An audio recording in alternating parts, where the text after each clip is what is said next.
1, 2, 1, 2, 3, 4. Almost a weekend and you don't know what to do. Or you just need something fun to listen to. Southside Pod! Yes, we're on the air. Pod. And the gang's all here, all things on the South Side. We're listening to the Southside Pod. Looking for the best Southside breweries. Or you might just need an awesome place to eat. Southside Pod! Mount Greenwood, Evergreen, Southside Pod. Blue Island, Beverly, Payless, and Allsup too. You're tuned into the Southside Pod. Southside Pod! Oakland, Midlothian, Southside Pod. Oak Forest, Chicago Ridge, Flossmoor, and Bridgeview. You're listening to Southside Pod. What happened to like buying concert tickets for $22 or $15 or $7.50? I won't go to a concert anymore. Like, my wife came to me, her birthday. It's so dumb. Erica's birthday is at the beginning of August, and Ed Sheeran was in town. Yes. Just recently, yeah. And she kept saying, like, I would really like to go to Ed Sheeran. And I was like, how much are tickets? She's like, the cheapest ones are $280 a seat. What? And I was like, we're not going to Yeah. Ed Sheeran. And she's like, but I wouldn't want to sit there. Like, I'd really want to be, like, at field level. And I was like, what are those? Yeah, me too. And she goes, $600 they start at a seat? And I'm like, so you want me to spend $1,200 on your birthday so you can watch Ed Sheeran I'm trying to sing? think of the band that I was like a fanboy of. No, and, but hold on a second. There's a Disney Never. special that just shows Ed Sheeran in concert for free, and I'm For paying free. $9 a month for the Disney network. That's plenty of money for Ed That's Sheeran. enough. That's Plenty of enough. Okay? Look, that's the kind of money you spend on a girl that you haven't seen naked yet. Even then. But you're not doing that. Even you know then. what? She'd had to be really pretty. If I'm paying $300 for Ed Listen, Sheeran tickets, he better be naked. She's Jennifer Love Hewitt in her prime. If I'm Or going, Lacey Chabert. exactly. Or any one of the in Party the 90s. Five. In the 90s. Any one of the guys. Okay. Even the guys. That I'm spending $1,200 on because I'm $1,200. trying to get there. Right. Right? Hey, Jennifer. Right. Love Hewitt. Yeah. You want to go see Ed Sheeran tonight? Right. And I've got field tickets. And she'd be like, yeah, and then we'll have wonderful make love afterward. Right. And I'd be like, $1,200. $1,200. Done. Done. I'm going right into the bank account. I'm putting the credit card down. I don't care how I'm paying it off. Who cares? At that point, I'm Anything spending it. less than that? Right. This one here, I've been there. We've got 3 kids. Right. She's not getting $1,200 You've concert made tickets. Sweet, sweet love. No, we've already done that before. You didn't need Ed Sheeran. I didn't need him. No. I did it with John Mayer. And Whoa. No. I got there with John Mayer. He didn't. I got there with her because of John Mayer. John Mayer. Yeah, heck, Okay. with Dave Okay. Matthews, I got Whoa, there. That's okay. how old school. That's how long I've been there. But these people that are spending hundreds of dollars. But you see, like I mean, inflation, though. Like Taylor Swift is making generational wealth on every single concert. And it's so stupid. It makes no ridiculous. sense. Where do these kids get this money? I have no idea. Like, I get the adults, but where do the parents. teenagers get this money? I have no idea. their What's parents. wrong with their parents, Mike? They went to the concert with My them. kids come to me and ask me for money, and I laugh at them. They have jobs because I won't give But them I look anything. at old concert tickets because I'm that guy that kept them in a. Oh, I did too. I have Lollapalooza $37.50. I still have them. You know, That would what be I like did with- $90 you know what I did? today, though. You know what I did with my concert tickets? I used to pull open the CD cases and stick the concert ticket so you could see it in the CD case on the back cover. And so whenever I pull a CD, I can see the concert tickets Nice. for whenever I saw that band. And my son now will use the CDs because he's got a stereo system in his room and he's 15. And he'll be like, you saw Smashing Pumpkins, Melancholy and the Infinite Sadness? for like $8? Yeah, for $8 at the Riv or something like that. Like, yeah, I That did. included the $2 Ticketmaster Right. fee. I mean, like, Right. yeah, you're stupid, right? Even back No then, it was moshing. 25%. No moshing. No moshing. No moshing. Those guys opened for everybody. Oh my God! Oh my God! It's the Southside Pod. It's the Southside Pod. Oh my God! Oh my God! It's the Southside Pod. It's the Southside Pod. OMG! OMG! It's the SSP. It's the SSP. Oh my God! Oh my God! It's the Southside Pod. It's the Southside Pod. We're going to get back to that discussion a little bit more. There's more to unwrap there later on in this podcast. Also, we're going to give you everything going on this weekend around the South Side, including where you can find Southside Pod in the middle of a massive Oktoberfest this weekend. And we're going to sit down with the two owners of the breweries on Western Avenue, Open Outcry and Horse Thief Hollow, to talk about Oktoberfest, the Beverly neighborhood, some of the events going on this weekend and this month out there, taking a deep dive along the avenue here on the South Side, and also drinking some beer. This episode and every episode of Southside Pod is brought to you proudly by Family Waterproofing Solutions. They have express service now. You heard the ad at the beginning of the show. If you know what you want, see the cost right on the website. Order and schedule on-site immediately for quick service. And as autumn is upon us, maybe you should make sure you're not going to get any water in the basement. Seal up those cracks, check the sump pump, clean out the gutters, and everything else that they offer. They're available 24/7 at 708-330-4466. Your basement's best defense is at familydry.com. A pitcher of beer, a pitcher of beer. Let's order another pitcher of beer. That pitcher of beer should come over here. I love that pitcher of beer.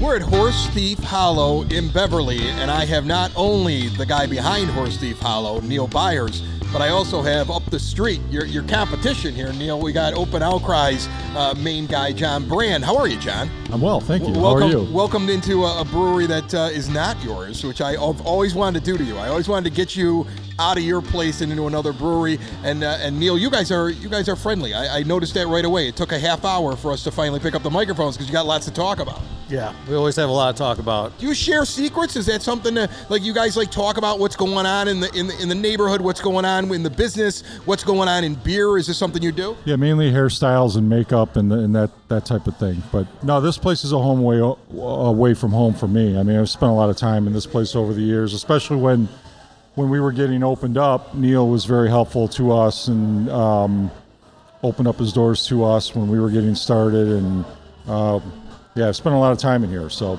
And they're slightly different places. I mean, your place has been around a little bit longer. Your menu is far more diverse, I would say. You have a very restaurant-type menu. John is doing good food, but he's doing pizzas basically in a wood fire oven. But one, you let him in when he was first getting started, and you become friends with each other. You guys kind of see each other as two breweries with very different ways of doing things. Yeah, and I mean, John's always said, rising tide rises all ships. Is that right? That's right. Did I do it right? Yeah, okay. that's right. So it's I said true. that. It's true because, like, when we opened up, there wasn't a lot on the strip, on Western, and then John comes in and brings in all this energy and like a little bit different vibe and all that, and so everything's yellow in his place. Yeah, very well branded. So I mean, communitively, we can pull from a wider pool and kind of bring some attention to Beverly, and so I think that's where it's great to have a collaboration with him. Yeah, and I bought all his old hardware. All of the tanks in Open Outcry were originally Horse Thief's original tanks. He's got your tanks? Yeah. So I gave Neil a lot of money a couple of years ago. So he has to like me because I gave him all my money anyway. So. You, before we get into talk about Oktoberfest and what's going on with both places, Neil, you're doing some changes here. You were showing me when you walked in, like the walls are a little different. You've got some plans. Why the makeover here at Horse Thief? Well, I mean, we just celebrated our 10-year anniversary, and I think it's just important to keep on evolving and freshen the place up and make it more interesting and all that. So I could either rest on my laurels or keep on pushing, so that's what we're going to do. A lot of what you do in the place is very outdoorsy because you're an outdoorsy guy. So we're still going to have the whatever that is with the horns over the bar, right? Right. And we're going to get some acrylic horse head mounts and stuff like that. And just kind of, speaking of branding, just kind of get a subtle brand kind of going here as far as the decor is concerned, and like what you would imagine Horse Thief Hollow to look like. If you just heard of the name, then we're going to be bringing in some decorative pieces, to kind of give it a better aesthetic. Yeah, you guys are both into branding, and also you both have built a shelf essentially now out in stores. A few years ago when we all met, each of us separately at the time, but when I met you, John, when I met you, Neil, like you weren't distributing beer. You're both doing that now, and John, you're big into branding. You're out there actually in the truck a lot of times, bringing it to different places.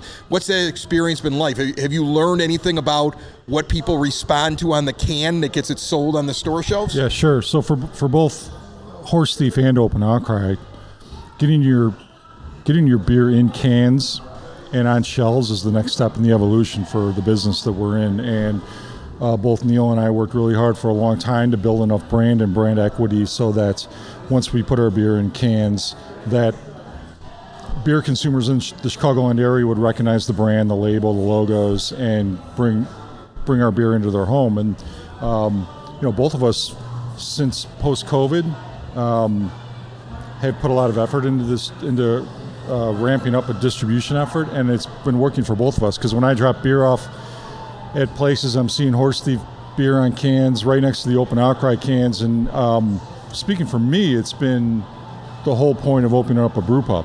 The brew pub concept was to build a brand, earn the trust of beer drinkers on the south side in the Chicagoland area, let them know that they're going to get a quality product if they see our beer on the shelf, and that the money spent on that beer will be money well spent, and it's going to be the great beer that they had in the tap room, they can now have it in their home. So we spent the first 5 years of our business building that brand, and now that the distribution business has started, it's been really rewarding. It's been a lot of work. We're now in 50 locations across the Chicagoland area, northern suburbs, western suburbs, and down in the south suburbs too. And I'm in the truck every day of the week. Yeah. And last couple times I said, hey, you want to get together and do a segment? You're like, well, you want to record me while I'm driving in the truck? Yes. And I'm like, I don't know how that's going to work. Yeah, and my nicotine habit has exponentially increased because I deliver beer in the truck and I smoke cigars all day. That's all I do now. Yeah, he's got his brand, he's got his stuff that he puts on his cans and his artwork. Do you stress about the artwork when you're trying to figure out how you're going to present it to get it to pop on the shelves? Yeah, it's really incredible when you go to Benny's how much beer is on the shelf, and I try to look for what's going to stand out amongst all the color and all the chatter and everything, because we still are a very small brewery. And so some guy walks up and he's like, sir, are you going to pick something? You're like, I'm just examining the colors and trying to figure out what fits. Yeah, and even like tap handle design and stuff like that. I mean, I put a lot of thought into it, and I know John does too. And I mean, there's a lot of competition out there, and we got to find a way to, stand out from the crowd. Tell me about what we're drinking right here at Horse Thief. Horse Thief is hosting this. Next time I'll have to come to your place. Tell me about this one, because everybody does Oktoberfest. You do something different because you're doing a Dunkel for October. So tell me why. I know this is one of your favorite ones. I think we talked about that before in the past. I like this one an awful lot as well, but tell me a little bit about Wasserwolf. Yeah, so Wasserwolf Jaeger translates to Waterwolf Hunter, which is Northern Pike Hunter, which was my dad's fishing club back in the 70s. So that's where the name comes from. It's a dark German lager. It won an award several years ago. It's a great, cool fall beer. There's a lot of Vienna lagers and Marzens that are popping up right now. Not a ton of Dunkels, but we've just been doing this pretty much since day one, right around September, October timeframe, and it just, to me, represents the cooling off of the changing of the season and the cooling off of the temperatures. Yeah, and what are you guys doing now? You do an Oktoberfest too. I know that you're getting ready for your own Oktoberfest coming up this weekend that you're going to be having. Tell me what the big one is on tap right now that people should try, unless there's more than one, and a little bit about the event happening this Saturday. Yeah, sure. Thanks. So this Saturday is our second annual Oktoberfest, and we have 4 German-inspired beers on draft. We have the Oktoberfest, we have a German Pils, we have the Hefeweizen, and we have a Kolsch. Your Pils is really Thank good. You. I said that to you before. Yeah, thank you. Our head brewer, Eric Padilla, who's been with us for a little over a year now, is just an exceptional brewer. These are his beers. I agree with you that the German Pils is it's one of the best German Pils in the Chicagoland area. But all of them are good. I had the Oktoberfest today, malty, sweet. So we'll have 4 beers on draft. Beer steins, music, pretzels, Wiener Schnitzel, the whole thing. Any adjustments to last year? I mean, anytime you do something a second time, you probably learned something about it the first time you did it. Last year went really well, so it'll be in the parking lot again. We have tents, bands. The menu will be a little different this year, but no, I thought last year went really well. That's awesome. And we had a good turnout, and we're hoping for a good turnout this year as well. This Saturday is also the Beverly Area Art Alliance Art Walk, right? So we have a lot of activity going on Western Avenue this this weekend. Yeah, it's a busy place to have a brewery or a couple of breweries on, because you guys have a lot going on in the community here in Beverly.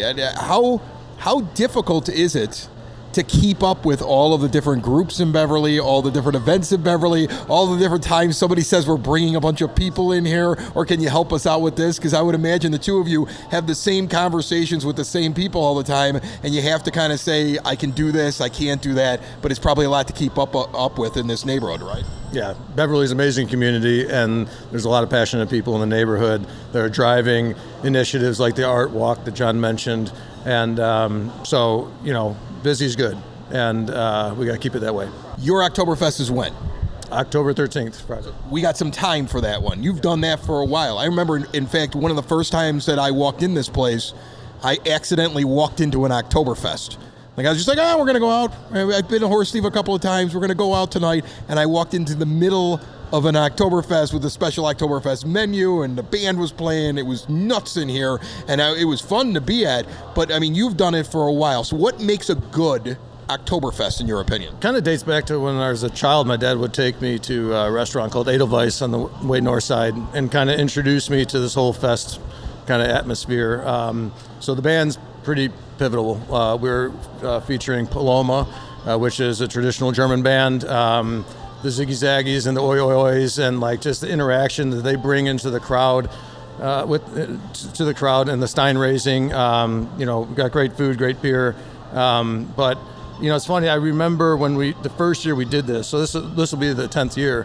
The first year we did this, nobody knew how to react to the cheers and the Ziggy Zag and all that stuff. Yeah. And it was kind of crickets, and except for my table. And then over the years now, you'll show up here at 8 o'clock and the whole place is like rowdy and toasting and everything. So it's a good time. It took a while to transition everybody from Danny Boy to Oktoberfest. Well, that's an interesting comparison, because I was just about to ask that. I mean, on this street, Western Avenue in Beverly, and I've talked to you guys, I've talked to others that have places along this street. That season in March is such a big season for all the establishments along the street. Southside Irish Parade is such a big deal, but then you don't really have a lot of other things where you can have festivals, and Oktoberfest is something where you can kind of have like a big celebration. Does it have an impact? Do people like come up and say, I want to make plans to be there? Is it a big night for the place? And that's, would you like to expand it a week? I keep wondering, maybe get crazy with the thing. Does it have an impact? I mean, we're 3/4 sold out, and we haven't even announced it yet. It's just a traditional. I got to ask you as soon as we're done to put me on the list. Yeah, okay. It's just this, people had a great time, and then they're like, I want to book for the next year, and so it's almost not even open to the public at this point, just because most of the tables are reserved. So it's a lot of fun for me personally. I think it's fun for the community just because it's a little bit different than what they're used to, historically speaking. Yeah, Prost. Excellent. What do you think, John? You a big fan of the actual season? I mean, you're doing 4 German beers, so you must see some benefit to, this is an event type thing. Get out there and try some different German beers. Yeah, Neil said it. The music, the drink, the people kind of letting loose and enjoying the scenery and the energy in the places. It's why guys like Neil and I get into the service industry, to bars, to restaurants, because when you have a room full of people, everyone's enjoying themselves, the music's good and the energy's high, that's, you're providing that value to your customers. That's why you get in this business. Is there a beer in the other guy's place? Is there something in the other guy's place, even if it's in a beer, if it's a food item or something like that when you go and you visit each other or something, you're like, well, that's what I'm picking up in there? Is there something you associate with the other place? You got Open Outcry. What do you associate with Horse Thief? What do you associate? Yeah, you know right away. I'll give you time Neil to think better come about up it. with something now. I'll give you time. So for me, it's the sweet potato fries and the Bier de Garde. I don't remember the name of the Bier de Garde, but that's my favorite beer that you guys make. I don't know what the name of that one is. It's like another, we do it once a year, Yeah, no, I know which one I know what you're talking about. When the Bier de Garde is on, I come up for that beer specifically. Yeah. That's awesome. And my kids, and let me add one more thing. My kids love the sweet potato fries here too. Speaking of kids, before you say anything, both these places are good for kids. Both Yes, of them are. they are. Okay, your staff many a time has walked out to my table and talked to the youngest one. They've been brought back, near to the kitchen to see something, or they've had something brought out to them that was never asked for. You're great with the kids. Your staff is really friendly, and trust me, if they've seen a kid, they remember that kid a month later when you go walking in there. And you think about it, these are community places. They're breweries. The 21 and over crowd is there for the beer, but you guys really don't forget the families, which I think is really cool. What do you got here, Neil? What do you like about his spot? So you guys did a beer last year that was a hoppy amber. It wasn't like it was almost like a red IPA. It blew me away. And I remember Goose Island had like a harvest ale that was one of my favorite beers, and then they discontinued that, and it really reminded me of that. I remember this one. I don't remember the name of it, but I remember it. Would have been maybe Padilla's first-ish beer that he brewed. Yeah, he's done a few harvest ale, brown ale type beers. I'm not sure which one exactly you're talking about, but all probably multi-sweet, melanoidin, not overly sweet, but yeah. It just hit. It hit for me. And it's actually funny, as we're talking about this, like, I think we both brew so many beers that it's hard to, Well, that's the thing. Like, you've always told me the ones that you love. Like, I remember the ones you love. I know you like the Wasserwolf lager. Like, that's one of your favorite ones. You like that one with the sweet potato, too, in the beer. Like, those. This is your season, if I remember right, from previous interviews, where you start to make seasonal beers that you really, really like drinking. But I do think it's interesting that, like, you guys can walk into another person's place and just appreciate, like, oh, this is cool. You're both running a business. It's a difficult time. I mean, I think anybody that doesn't understand what these guys are all going through, coming out of the times that we won't talk about, and just trying to make sure their businesses are running well. And it's not a competition. It's more of an appreciation of what each other's able to do. I'm glad you mentioned that, because I'm not sure that the South Side understands that Western Avenue, the two breweries on Western Avenue down here, have two of the most accomplished brewers in the Chicagoland area. So Jake, who's Horse Thief's head brewer, and I'll let Neil give more detail on that. Won a gold medal. He just recently won a gold medal. Yeah. Right? And then Eric Padilla, his pedigree and where he's come from and what he's done in places like Moore Brewing Company speaks for itself. So to the extent that the South Side doesn't realize how much brewing talent is here on Western Avenue, they should know, because we do, of the 180 breweries in the Chicagoland area, plus or minus, does that sound right to you? The numbers changed a little bit recently. I mean, we have some of the most talented brewers in the Chicagoland area within a mile of each other. And you can get out and try their stuff. Once again, we've got Oktoberfest at Open Outcry. It's coming up this Saturday. That's right. This Saturday, September 23rd, all day. Right. And then October the 13th, we've got some. So there's a little bit of time. You can prepare. It's a secret. The secret's out. You better tell Horse Thief, like, the moment you hear this or see it, that you want in, because space is going to be gone. The way Neil does it is basically like, there's a seat for everybody, and I'm not counting on anybody leaving. So once the seats are filled, that's it for Oktoberfest, right? Yeah, that's right. 120 people, that's it. This is one of those holidays where I see him having fun throughout the entire thing. He's like, this is my night, right? Yeah, and I walk around with apple schnapps and pour shots for everybody, so it's a good time, as long as I got a driver. I have a confession to make. It's true, and I'm guessing you have done the same thing. Put more time into thinking about what's for dinner than preparing for your retirement. But if you think your retirement needs deserve more attention, I agree with you, and I want to help you out. I've got a local, experienced, down-to-earth guy who's a friend of this show. He's got a get-to-know-you approach and do the right thing values, and he's been around for over 20 years right here on the South Side. His name is Tom Walsh. He's located on the corner of 111th and Kedzie, and he's waiting for your call. In times of financial uncertainty, how can you stay on track? Call someone who's invested in your success. Reach out to Tom now, 773-779-0023, or pop in at the office right on 111th and Kedzie. Tell him we sent you. Edward Jones, Making Sense of Investing, member SIPC.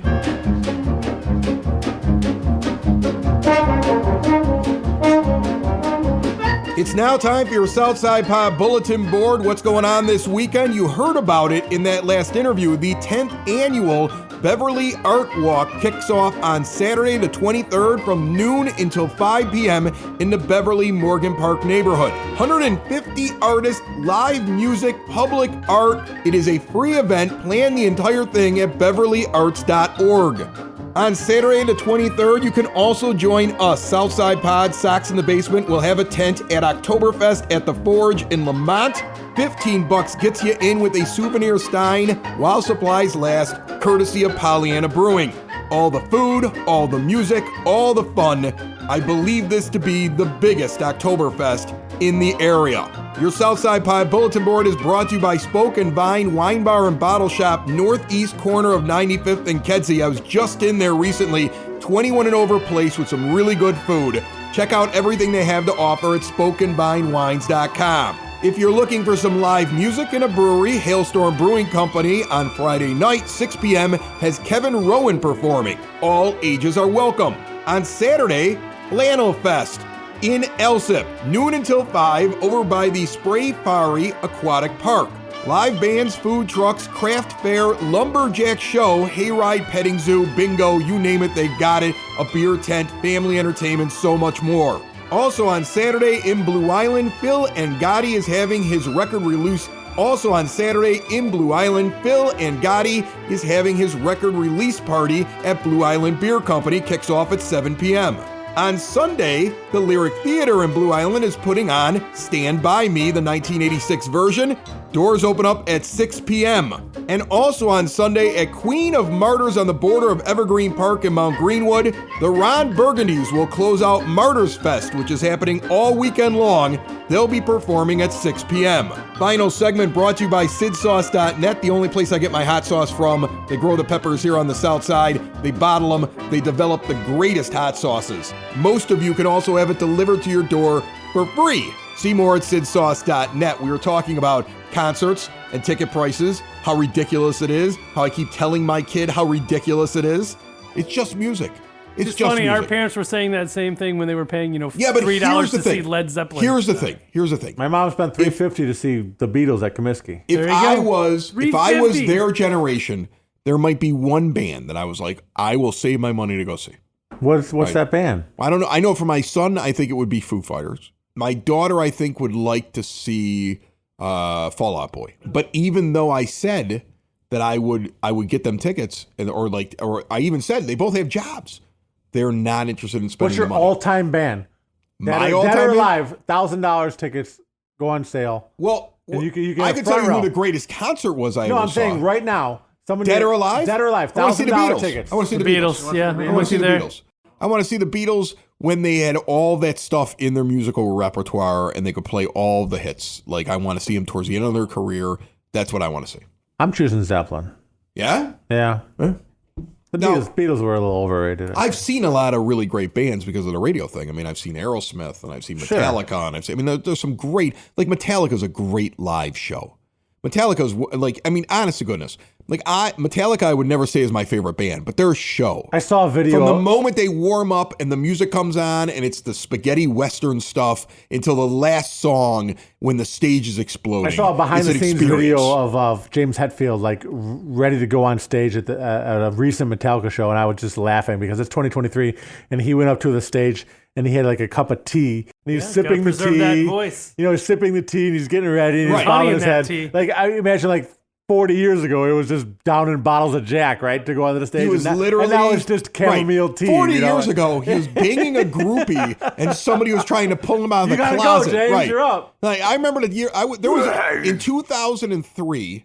I'm sitting backstage in Bakersfield, California with the band Korn and Disturbed, and one of the members of Korn is in a closet with a groupie when they're about to go on stage, and his own wife is walking with both of their children around the backstage looking for him. Yeah. And he pokes his head out of the closet that I'm standing nearby having a beer, and he goes, "Is she gone yet?" Nice. With a half-naked girl in the thing with him. And then he runs out, pulling his pants up as he grabs his guitar and goes on stage. And then he's putting it up on it, right, exactly. And nobody's the wiser. That's what happens backstage. Yes. So I think it's funny James Hetfield is sipping tea before he goes out there now. Oh, you got to protect the voice. 60 years old. He's an aristocrat now. That's what he is.